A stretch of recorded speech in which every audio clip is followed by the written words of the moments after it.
नमस्कार। आज हम सभी कबीर की साखियाँ और सबद काव्य संकलन का जो आपका काव्य खंड है उसका पहला चैप्टर कबीर के बारे में पढ़ेंगे।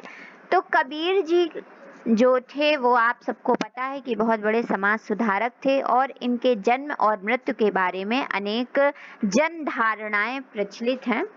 कहा जाता है कि कबीर का जन्म काशी में हुआ था और मृत्यु उनकी मगहर में हुई थी।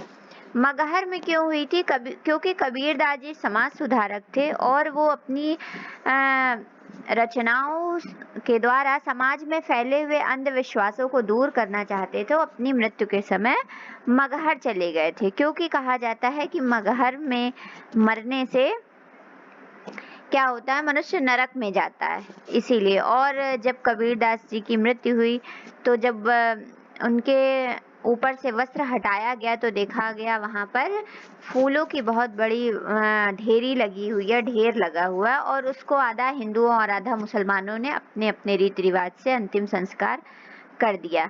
यह सभी क्या है? यह सभी किंवदंतियां हैं। क्या सत्य है और क्या असत्य है यह प्रमाणिक नहीं है। कबीरदास जी ने विधिवत शिक्षा नहीं पाई थी, जो आपकी स्कूली शिक्षा है उसको ग्रहण नहीं किया था, लेकिन उन्होंने अनेक जगहों पर भ्रमण किया था और उनको जीवन का इतना अनुभव था कि उनके द्वारा लिखी रचनाएं आज बड़े बड़े पढ़े लिखे विद्वान भी पढ़ते हैं और क्या करते हैं, जीवन की प्रामाणिकता को, ईश्वर, आत्मा, परमात्मा, इनके संबंधों को और जो नैतिक धारणाएं हैं उनको मजबूत बनाते हैं। कबीरदास जी की रचनाएं मुख्यतः कबीर ग्रंथावली में ही संग्रहित हैं, लेकिन जो कुछ कबीर पंथी हैं तो उनकी रचनाओं का संग्रह उन्होंने बीजक को ही प्रमाणिक माना है। कबीरदास जी गृहस्थ भी थे, इन्होंने विवाह भी किया था और इनकी पत्नी का नाम लोई था। इनके पुत्र और पुत्री कमाल और कमाली थे। राम और रहीम, हिंदू मुसलमान, इन्होंने सबको स्वीकार किया और ऐसा कोई भी, उन्होंने कहा मनुष्य मनुष्य है, हिंदू और मुसलमान नहीं है, क्योंकि हर आत्मा में केवल एक परमात्मा ही है, उनका निवास होता है। जो भी सामाजिक भेदभाव थे, जातिगत कुरीतियां थी, रीति रिवाज थे, इन्होंने इन सब का खंडन किया है। और ये निर्गुण भक्ति शाखा जो है हमारी, इसके निर्गुण शाखा के प्रवर्तक, मतलब इन्होंने ईश्वर के निर्गुण रूप की उपासना की है, सगुण रूप की नहीं। ईश्वर प्रेम, ज्ञान, वैराग्य, गुरु भक्ति, सत्संग और साधु महिमा के साथ आत्मबोध और जगत बोध की अभिव्यक्ति उनके काव्य में हुई है। कबीर जी की भाषा सबसे बड़ी उनकी यही विशेषता रही है कि उनकी भाषा बहुत ही सहज रही है, जो कि जन मानस को अपनी तरफ आकृष्ट करती थी, क्योंकि इसमें क्लिष्टता नहीं थी, शब्दों का बहुत ज्यादा मकड़ जाल नहीं था, उसको जबरदस्ती सजाया नहीं गया था, यह बहुत ही सहज थी, इसीलिए जनमानस के बिल्कुल पास थी। और इन्होंने इसके माध्यम से, एक सहज भाषा के माध्यम से बड़े बड़े दार्शनिक चिंतन को व्यक्त किया है।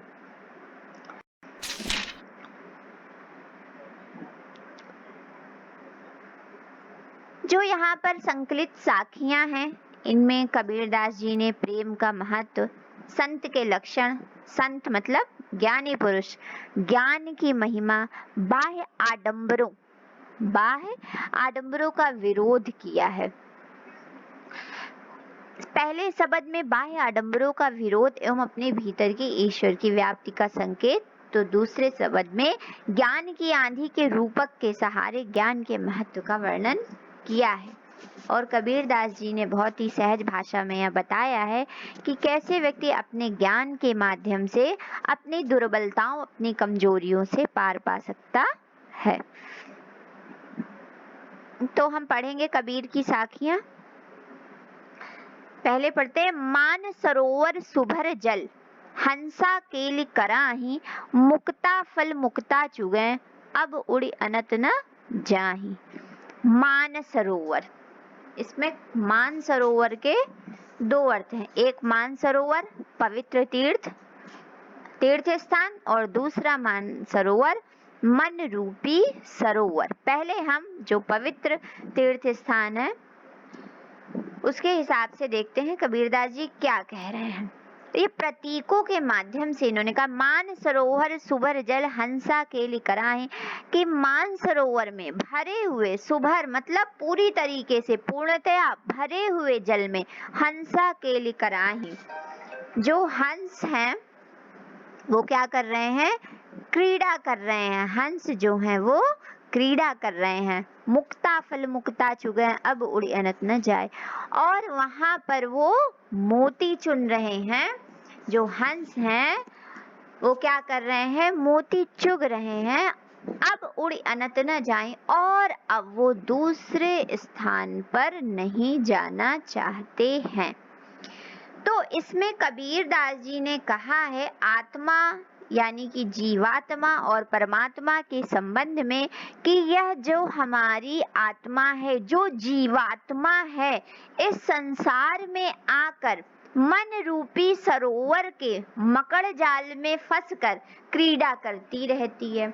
इस संसार में आकर वह ईश्वर को भूलकर अपने ही क्रियाकलापों में इस संसार के भ्रम और मोह के बंधन में बंधकर सारी क्रियाएं करती रहती है, और वह अब इस संसार को छोड़कर दूसरी जगह पर मतलब परमात्मा से मिलना नहीं चाहती है। कबीरदास जी ने इसमें अपने दर्शन को प्रस्तुत किया है, जो कि सहज है लेकिन क्या है, बहुत ही गंभीर बात को कह रहा है कि जब एक जीवात्मा का जन्म होता है तो वह इस संसार में आकर किस प्रकार मन रूपी सरोवर पे ही क्रीड़ा करते रहते हैं। उन्हीं जो मोतियां हैं, जो संसार में मोतियां तृष्णा, काम, क्रोध, मोह, लोभ, इनको ही चुगते रहते हैं, और अब इनको वो छोड़कर दोबारा परमात्मा से नहीं मिलना चाहते हैं। प्रेमी ढूंढत मैं फिरूं, प्रेमी मिले न कोई, प्रेमी को प्रेमी मिले सब विष अमृत होय। इसमें भी कबीरदास जी कह रहे कि प्रेमी ढूंढत मैं फिरूं, मैं अपने प्रेमी को ढूंढता हुआ फिर रहा हूँ, मतलब मैं अपने प्रेमी को ढूंढ रहा हूँ। प्रेमी मिले न कोई, लेकिन मुझे प्रेम करने वाला कोई भी नहीं मिला है। प्रेमी को प्रेमी मिले, और क्या कह रहे हैं, कह रहे प्रेमी को प्रेमी मिले। प्रेमी किसको मिलेगा, मतलब प्रेम करने वाला व्यक्ति किसको मिलेगा, जो कि खुद कैसा हो, प्रेम भावना से भरा हुआ हो। सब विष अमृत होए, अगर कोई ऐसा व्यक्ति मिल जाता है जो कि प्रेम भावना से भरा हुआ है, तो क्या है, जो सारे दुख हैं वो कैसे सुख में परिवर्तित हो जाएंगे, यानी कि विष भी अमृत हो जाएगा। फिर से देखिए इसका भावार्थ क्या है कि कह रहे हैं इसमें कबीरदास जी क्या कह रहे हैं कि ईश्वर को प्रेमी के रूप में ढूंढना अत्यंत ही कठिन है।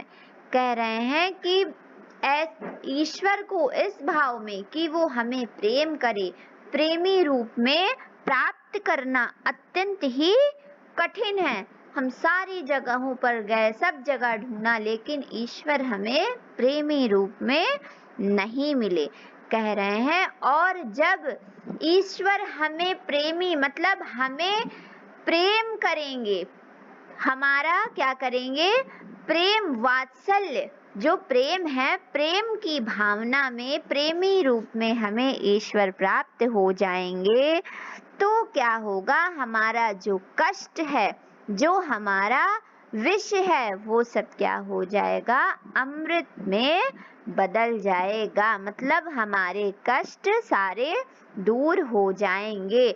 जब इस जीवात्मा का मिलन परमात्मा से हो जाएगा, तो उसके सारे कष्ट रूपी विष किस में बदल जाएंगे? अमृत में बदल जाएंगे। आगे देखिए, हस्ती चढ़िए ज्ञान को सहज दुलीचा डारी, स्वान रूप संसार है भूकन दे झक मारी। कह रहे हस्ती चढ़िए ज्ञान को, क्या कह रहे हैं? हस्ती चढ़िए ज्ञान को, आप ज्ञान के पावदान पर क्या करें? जो ज्ञान का पावदान है, जो विशाल है, हाथी के समान है, उस पर क्या करिए? चढ़िए, मतलब उसको आप प्राप्त करिए। सहज दुलीचा डारी, सहज मतलब आप आसान सा आसन, सहज दुलीचा, दुलीचा मतलब क्या होता है? असनी आसन, है ना। सहज दुलीचा डारी, कह रहे हैं कि ये जो सहज दुलीचा, यहाँ पर क्या तात्पर्य है? इन्होंने प्रतीक माध्यम से कहा कि आप अपना साधना रूपी आसन बिछा करके, कैसा आसन? साधना रूपी आसन बिछा करके क्या कह रहे? विशाल काय ज्ञान को प्राप्त करिए। स्वान रूप संसार है, और यह संसार कैसा है? स्वान, स्वान मतलब कुत्ता, मतलब यह जो संसार है, इन्होंने क्या कहा है कि यह कुत्ते के समान है। भूकन दे झक मारी, जो अपनी अपनी बातें बताता रहता है। मतलब आप इस संसार को क्या कह रहे हैं कि कुत्ते के समान जानिए। मतलब इनकी जो ये भौंक रहे हैं, इन पर ध्यान ना दीजिए, क्योंकि इन पर ध्यान देना मूर्खता है। आप अपना कार्य करिए, केवल क्या होगा? भूकन दे झक मारी, और ये अपने आप ही चुप हो जाएंगे, भौंकना बंद कर देंगे। ठीक है, फिर से एक बार समझिए। हस्ती चढ़िए ज्ञान को सहज दुलीचा डारी, स्वान रूप संसार है भूकन दे झक मारी। मतलब आप अपने साधना रूपी आसन को बिछा करके अपने ज्ञान के पैरदान, ऊंचा विशाल काय ज्ञान को प्राप्त करिए, क्योंकि यह संसार कुत्ते के समान है, जो आपकी निंदा करता ही रहेगा, भौंकता ही रहेगा। अतः उनके व्यर्थ की निंदा पर ध्यान ना दे करके आप अपने कार्य को करते रहिए, और ये एक दिन स्वयं अपने आप ही चुप हो जाएंगे।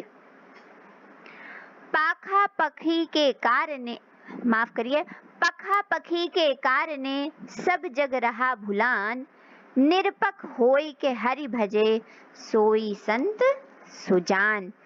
क्या कहा जा रहा है? पखा पखी माने वाद विवाद करना, पक्ष विपक्ष की तरह। तो क्या कह रहे हैं कि इसके माध्यम से क्या कह रहे हैं? कबीरदास जी कह रहे पखा पखी के कारण, आपसी वाद विवाद के कारण, कारण सब जग रहा भुलान। यह जो जग है, यह संसार है, यह भूल गया है। क्या भूल गया है? उस परमात्मा का भजन, सुमिरन। निरपक होई के हरि भजे, और जो इन पक्ष विपक्ष से विमुक्त होकर निराकार भाव से हरि का, परमात्मा का सुमिरन करता है, सोई संत सुजान, वही व्यक्ति बुद्धिमान है। मतलब वही व्यक्ति समझदार है। क्या कह रहे हैं? फिर से समझिएगा। कह रहे हैं कि कबीरदास जी इन पंक्तियों के माध्यम से ये कह रहे हैं कि सच्चा मनुष्य या संत वही है। कह रहे सच्चा संत या मनुष्य वही है जो कि बिना किसी भेदभाव के निष्पक्ष रूप से, पक्ष या विपक्ष में ना आके निष्पक्ष रूप से ईश्वर का भजन करता है या सुमिरन करता है। जो उनकी भक्ति में लीन है वही क्या है? बुद्धिमान व्यक्ति है। क्योंकि लोग इस संसार में आपसी लड़ाई में ईश्वर भजन करना, परमात्मा को भजना भूल चुके हैं। क्या करें? पखापखी के कारण सब जग रहा भुलान। क्योंकि इस लड़ाई में ईर्ष्या द्वेष के कारण इस संसार के लोग सच्चे मन से ईश्वर का सुमिरन करना भूल गए हैं। यहाँ पर इन्होंने क्या कहा है, जो ईर्ष्या की भावना है, जो व्यक्ति सिर्फ बाह्य आडंबर कर रहा है ना, उसके लिए उन्होंने क्या बहुत ही करारा प्रहार किया। अब आगे देखिए, हिंदू मुआ राम कही, मुसलमान खुदा आई, कहे कबीर सो जीवता, जो दूह के निकट ना जाई। कह रहे हिंदू मुआ राम गई। यहाँ पर हिंदू और मुसलमान दोनों ही जो बाह्य आडंबर करते हैं, जो दिखावा करते हैं, क्या कह रहे हैं, उन पर प्रहार करके दोनों की एकता पर बल दिया। उन्होंने क्या कहा है कि मनुष्य सिर्फ और सिर्फ क्या है, परमात्मा की रचना है, ना वो हिंदू है और ना मुसलमान है। हिंदू मुआ राम कही, मुसलमान खुदाई। हिंदू व्यक्ति हैं जो राम कहते हैं और मुसलमान खुदा खुदा करते रहे हैं। कहे कबीर सो जीवता, लेकिन वही व्यक्ति सच्चे मायने में जीवात्मा है या जीवित है या समझदार है, जो दूह के निकट ना जाई। क्या कह रहे, दूह के निकट न जाई मतलब समझे आप, जो इन दोनों ही तरह के व्यक्तियों से अपने आप को अलग रखता है।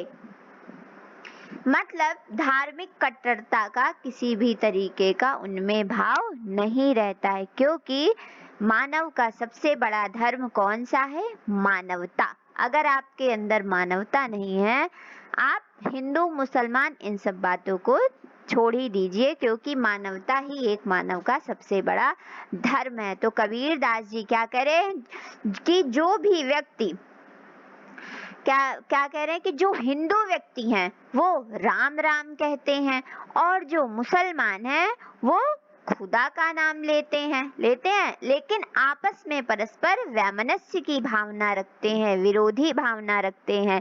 लेकिन वही व्यक्ति सच्चा धर्मात्मा है, वही व्यक्ति जीवात्मा है, सज्जन है, जो इन दोनों व्यक्तियों से अलग है।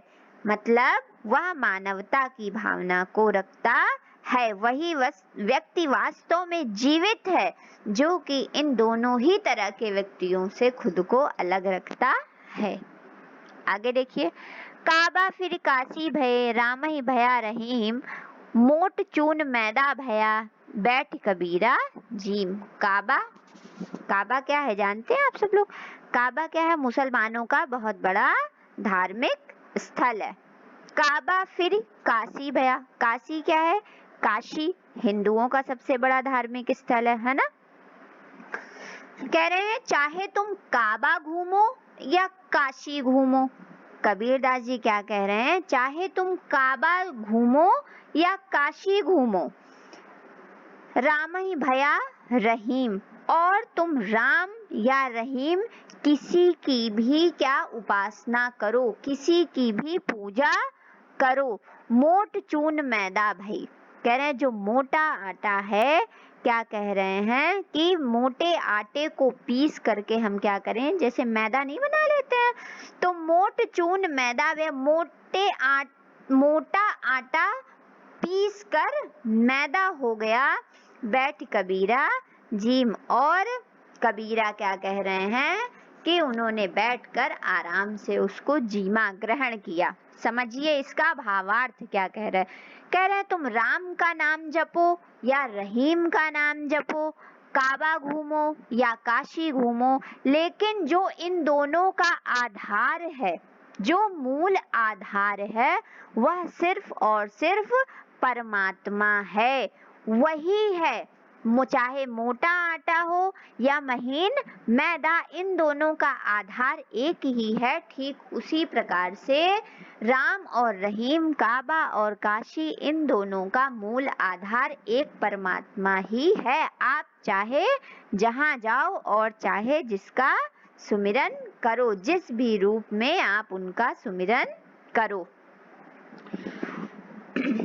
ऊंचे कुल का जन्मिया, जे करनी ऊंच न होई, सुबिरन कलश सुरा भरा, साधु निंदय सोई। इसमें कबीर दास जी ने व्यंग किया है, कहा है ऊंचे कुल का जन्मिया, जाति पात की भावना पर करारा व्यंग किया है। कह रहे हैं कि ऊंचे कुल में, भले ही आपने एक ऊंचे कुल में जन्म लिया हो, तब समाज हमारा 4 वर्णों में विभक्त था, ब्राह्मण, क्षत्रिय, वैश्य और शूद्र, जिसमें कि ब्राह्मण उच्च कुल के माने जाते थे और सबसे निम्न कुल के व्यक्ति शूद्र माने जाते थे। तो कबीरदास जी ने इस शब्द, इस साखी के द्वारा उन्होंने क्या किया है, जाति पाति की भावना पर बहुत ही जोरदार प्रहार किया है। ऊंचे कुल का जन्मिया, ऊंचे कुल में भले ही आपने जन्म लिया और जे करनी ऊंच न होए, लेकिन ऊंचे कुल में जन्म लेने का क्या मतलब, जब आपके जो कर्म है वह निंदनीय है, वह अच्छे नहीं है, अच्छे आदर्शों का प्रतिमान स्थापित नहीं करते हैं।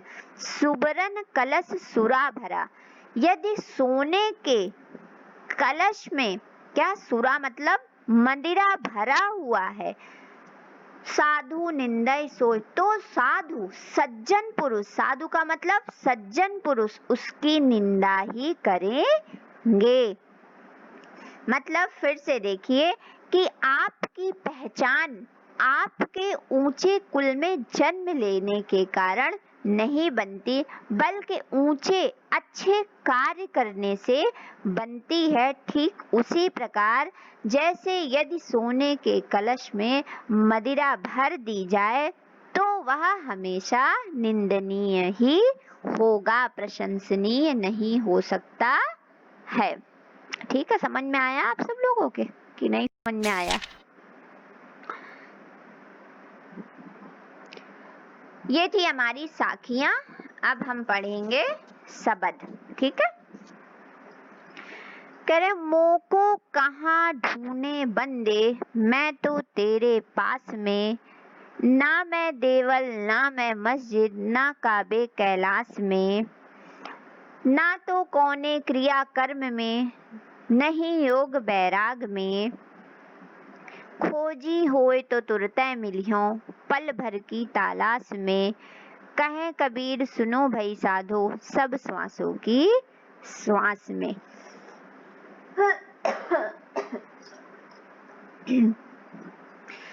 तो ये जो पंक्तियां हैं आपकी, यह कबीरदास जी के द्वारा कही गई हैं, जिनको संग्रहित किया गया है और शब्द से उद्धृत हैं। इनके माध्यम से कबीरदास जी ने कहा कि मोको कहाँ ढूंढे बंदे। जो हम ईश्वर की तलाश में जगह जगह भटकते रहते हैं, तो कह रहे मोको कहाँ ढूंढे बंदे, मुझको कहाँ तुम ढूंढने जा रहे हो मनुष्य, मैं तो तेरे पास में। माफ करिए, मैं तो तेरे पास में, मुझको ढूंढने कहीं मत जाओ, मैं तुम्हारे ही पास में हूँ। ना मैं देवल ना मैं मस्जिद, ना मैं किसी देवघर में हूँ, मतलब मंदिर में हूँ, और ना ही मैं मस्जिद में हूँ, ना काबे कैलाश में, ना ही काबा या कैलाश में हूँ। मैं कहाँ हूँ? मैं तुम्हारे पास हूँ। ना तो कौने क्रिया कर्म में, नहीं योग बैराग में, ना तो मैं किसी क्रिया कर्म में हूँ, मतलब ये कार्य कर लो तो ईश्वर या अल्लाह मिल जाएंगे, या ये कर्म कर लो, ये पूजा कर लो, ये हवन कर लो, वहां जाके चादर चढ़ा दो। ना तो मैं इन क्रिया कर्म में हूँ और ना ही किसी योग या बैराग में हूँ। खोजी होए तो तुरते मिलियो, पल भर की तलाश में। कह रहे हैं कि अगर मुझे सच्चे मन से ढूंढोगे, खोजी हुए मन से ढूंढोगे, सच्चे मन से मेरा ध्यान करोगे, तो मैं तुम्हें तुरंत ही मिल जाऊंगा। तुम्हारी पल भर की खोज में मैं तुम्हें मिल जाऊंगा। कहे कबीर सुनो भाई साधो, कबीरदास जी क्या कह सकते हैं कि साधु पुरुष सज्जन पुरुषों सुनो, मैं तो सभी सांस सांस में, हर एक व्यक्ति की सांस में समाहित हूँ। मतलब जैसे आप सांसों के बिना जिंदा नहीं रह सकते, वैसे ही मैं आप में समाहित हूँ।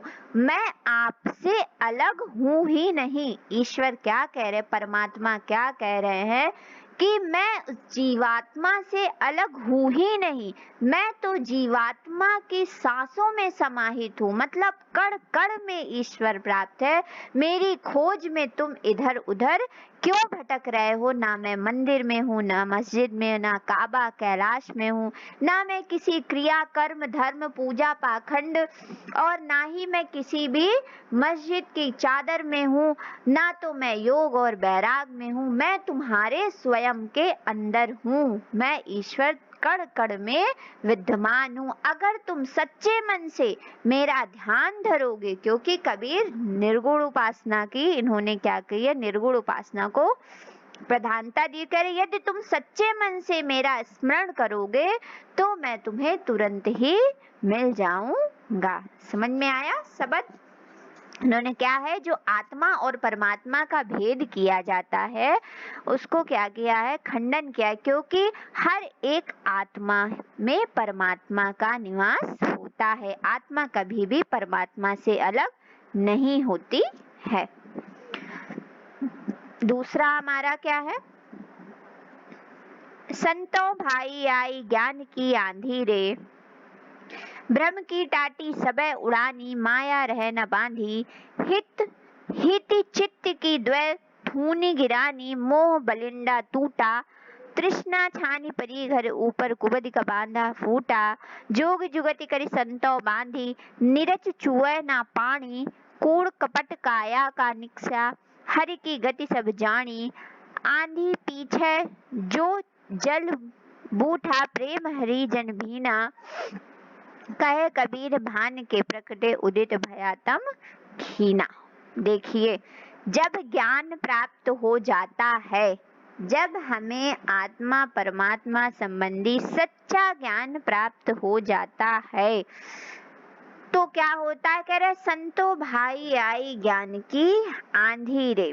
कह रहे हैं कबीर दास जी इस शब्द के माध्यम से कह रहे हैं कि ज्ञान जो है, ज्ञान प्राप्त हो जाने पर क्या होता है? जब ज्ञान प्राप्त हो जाता है तो जो परिवर्तन है वह आंधी के समान होता है। जब सज्जनों को ज्ञान प्राप्त हो जाता है तो आंधी के समान सारा परिवर्तन हो जाता है। बिल्कुल क्या कह रहे हैं, ज्ञान जो है वो आंधी की तरह है।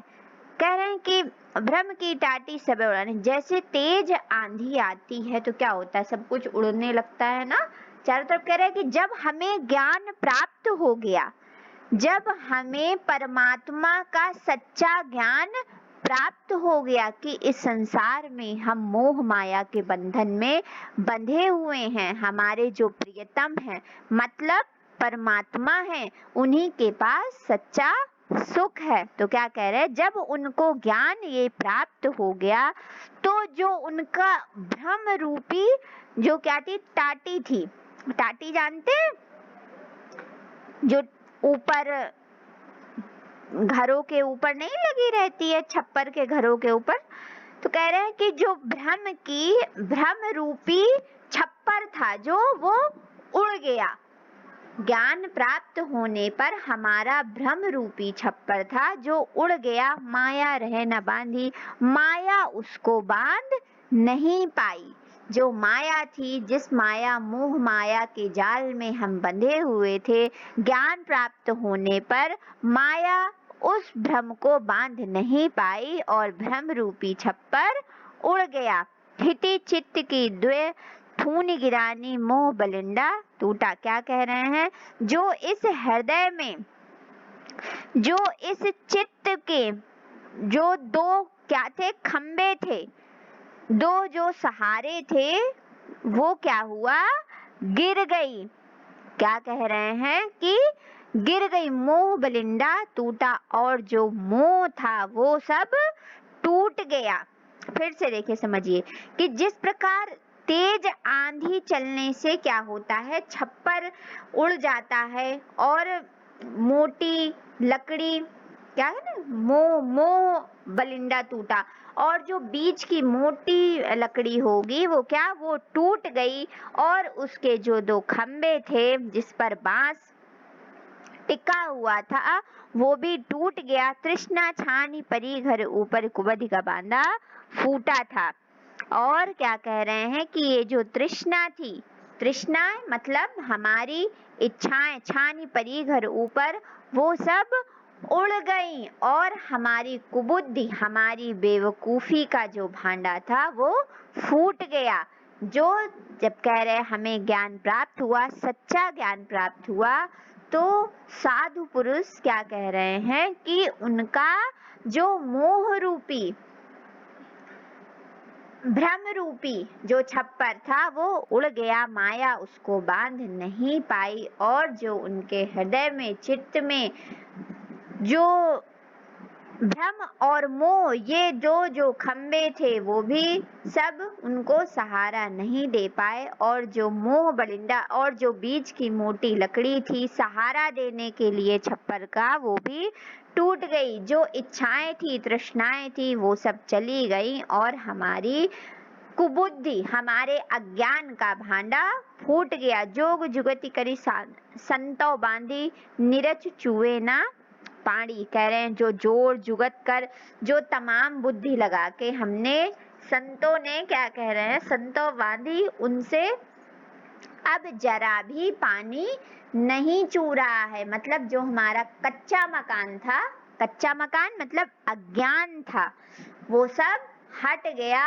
और जब हमें ज्ञान प्राप्त हुआ तो उसमें जरा भी शंका की जगह नहीं रही। कूट कपट काया का निक्सा, हरि की गति सब जानी जी। और जो हमारा कपट, कूड़ा करकट, ये सब हमारी शरीर का जो कूड़ा करकट था वो सब भाग गया। कह रहे हैं क्या होता है कि जब व्यक्ति ज्ञान प्राप्त हो जाने पर स्वार्थ रहित जीवन जीने लगता है ना, मोह माया के बंधन जो होते हैं वो क्षणभंगुर हो जाते हैं कि नहीं हो जाते हैं। ठीक वैसे ही कह रहे हैं कि कूट कपट काया का निक्सा, हरि की गति सब जानी थी। आंधी पीछे जो जल बूटा, प्रेम हरि जन भीना।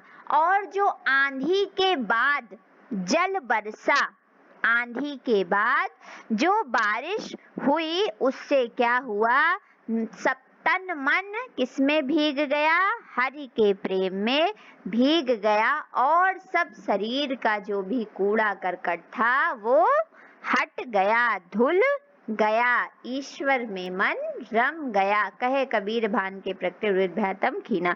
और कह रहे हैं कि जैसे ही हमें यह ज्ञान हुआ, कबीरदास जी कह रहे हैं, तो हमारे हृदय में जो अंधकार था वो हट गया और क्या, उजाला प्रकट हो गया, अंधकार छिन गया। खीना अंतम मतलब अंधकार, जो भी अज्ञान रूपी अंधकार था वो सब हट गया और ज्ञान रूपी प्रकाश सर्वत्र फैल गया। तो इस शब्द के माध्यम से इन्होंने बताया है कि जैसे जब ज्ञान रूपी आंधी आई तो उसमें अज्ञान रूपी जो छप्पर था, माया के बंधनों में जकड़े हुए थे, जिनसे रस्सियां थी, जो हमारे तृष्णाएं थी, बांस बल्लियां थी, जो हमारी कुबुद्धि अज्ञान था, ये सब भांडा फूट गया। और उसके बाद जब हमें गुरु से ज्ञान मिला, संतों की बांधी, संतों बांधी, जब हमें ज्ञान प्राप्त हुआ तो उसमें जरा भी शंका या समाधान, शंका की जगह नहीं रही। और आंधी के बाद जब जल बरसा तो उससे हमारा तन मन सब पवित्र हो गया, शरीर से कूड़ा करकट हर गया और हम किसमें, ईश्वर के प्रेम में भीग गए। कबीरदास जी कह रहे हैं कि हमारे मन का अज्ञान रूपी अंधियारा मिट गया और नया उजाला प्रकट हुआ। अगर हमने ये सारे जो भी इसका भावार्थ था अच्छे से पढ़ा है तो हम इन सारे अभ्यास प्रश्न हैं जो आपके आराम से कर लेंगे। जैसे मानसरोवर से कवि का क्या आशा है, मानसरोवर से बताया था आपको कि दो आशा, एक तो मानसरोवर हमारा क्या है, पवित्र तीर्थ स्थल, दूसरा हमारा क्या है, मन रूपी सरोवर। इस तरीके से सारे जो आपके प्रश्न हैं आप कर सकते हैं। अगर आपको ना आए तो आप कमेंट बॉक्स में पूछ भी सकते हैं। अगर आपको मेरा वीडियो अच्छा लगा हो, समझ में आया हो तो एक लाइक, शेयर और सब्सक्राइब कीजिए। धन्यवाद।